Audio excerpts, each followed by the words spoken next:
যোগ্যতা সম্বন্ধে তোমার দ্বন্দ্ব থাকতে পারে, কিন্তু আমার কোনো দ্বন্দ্ব নেই। তাই জানি আমার সিদ্ধান্ত ভুল হতে পারে না। তাছাড়া আমার অমন বুদ্ধিমতী মেয়ে, সে কি তোমায় এমনি ভালোবেসেছে কোনো কারণ ছাড়া? কিন্তু স্যার, সেটাই কি আপনার উত্তরসূরি হওয়ার পক্ষে যথেষ্ট? আমি কিন্তু মানুষকে সহজে বিশ্বাস করি না, কিন্তু তোমায় করেছি, কারণ আমি জানি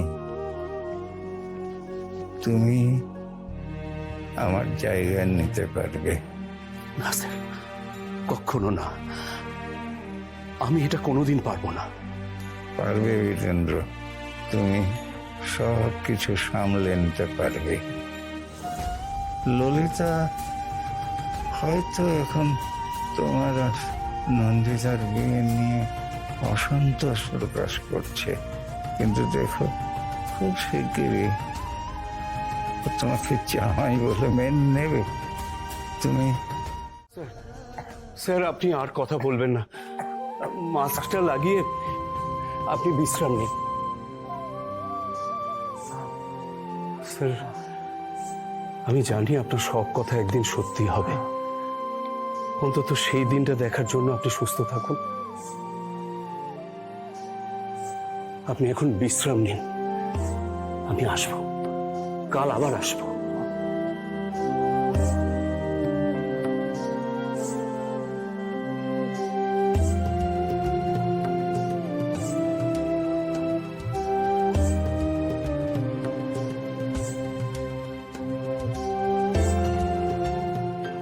বীরেন্দ্র আর নন্দিতাকে ভালো রেখো ঠাকুর। মায়ের বিরাট মিটিয়ে দিও। ওদের দুজনকে কাছে এনে দিও ঠাকুর।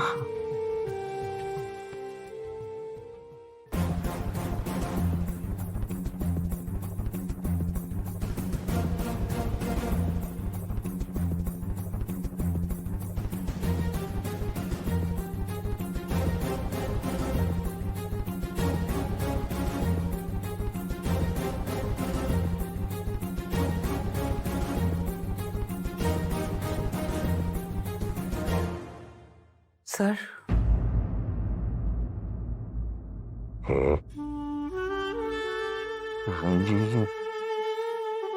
তুমি এসেছো? আর কোথায় বা যেতাম স্যার? আমি তো এই রুদ্রপুরকেই আমার ঘর বাড়ি করে নিয়েছি না। রোদ, ঝড়, জল, বৃষ্টি সবকিছু মাথায় নিয়ে শুধু ছুটে চলেছি আপনার পিছু পিছু। আপনি যেখানে যান, রাজ্যের এই প্রান্ত থেকে ও প্রান্ত, ও প্রান্ত থেকে এ প্রান্ত, প্রত্যেকটাতেই। এটা কিন্তু আপনাকে মানতে হবে স্যার, আমি কিন্তু অনেক কাজ করেছি এই বাড়ির জন্য, অনেক কিছু করেছি আপনার পার্টির জন্য। সত্যি কথা বলতে, এই যে আপনি সিএম হয়েছেন, সেটা কিন্তু আমার পরিশ্রমের জন্যই হয়েছেন স্যার। অথচ দেখুন, আজ আপনার শেষ সময় আপনি কিন্তু নিজের উত্তরসূরি হিসেবে আমাকে বাঁচলেন না, কাকে বাঁচলেন? আমার ভাই বীরেন্দ্রকে। মানে আপনি কাজটা আমাকে দিয়ে করালেন, আর ফল আপনি অন্য কাউকে দিয়ে দিলেন। এটা আপনার কেমন বিচার স্যার? রঞ্জিনী, বীরেন্দ্রের যোগ্যতা, আমার যোগ্যতা বিরুদ্ধ থেকে অনেক অনেক বেশি। একমাত্র আমার অধিকার আছে আপনার উত্তরসূরি হওয়ার, আর কারণ নেই। মা, যাও, ঠাকুর মশাইকে প্রণাম করো। অদ্ভুত, অপরূপ, এই যে বিধাতার চমৎকার। তোমাকে দেখে মনে হচ্ছে আজ এত বছর বাদে নন্দিতাই যেন আমার সামনে এসে দাঁড়িয়েছে। সেই এক বুক যেন কেটে বসানো। এসো, সবাই আশীর্বাদ নাও ঠাকুর মশাইয়ের কাছ থেকে। থাক থাক, কাউকে পা ছুঁয়ে প্রণাম করতে হবে না। এই মন্দিরে প্রণাম কেবল দেবতার প্রাপ্য। সবাই ওনার আশীর্বাদ নেয়।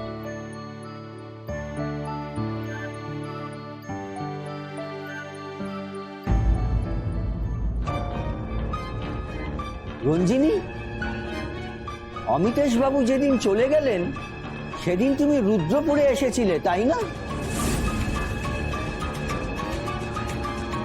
আমার মনে আছে, তুমিই এসেছিলে। তোমাকেই দেখেছিলাম এই গ্রামে। অসম্ভব, এটা হতে পারে না।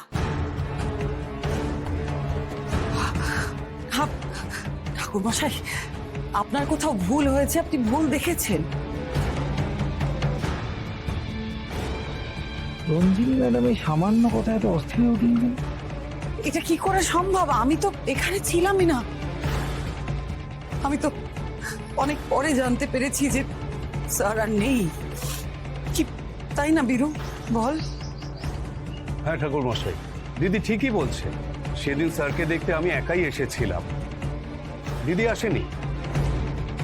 সেটাই বলছি ঠাকুর মশাই, আপনি হয়তো অন্য কাউকে দেখে আমি ভেবেছেন আপনার কোথাও ভুল হয়েছে। আসলে স্যার চলে যাওয়ার পর থেকে কোনোদিন আমার মন চায়নি যে আমি কখনো রুদ্রপুরে আসবো। এই জায়গাটাতে পা রাখলেই আমার শুধু বীরু আর আমার স্যারের সঙ্গে কাটানো সুন্দর সমস্ত সময় মুহূর্তগুলো মনে পড়ে যায়। আমি আর পারি না নিজেকে।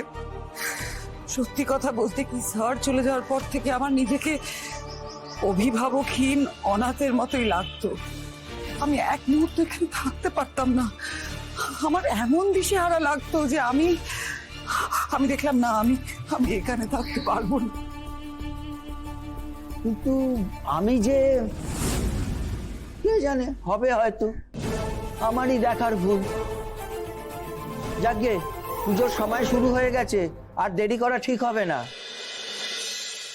শাওন মা, তুমি তৈরি তো?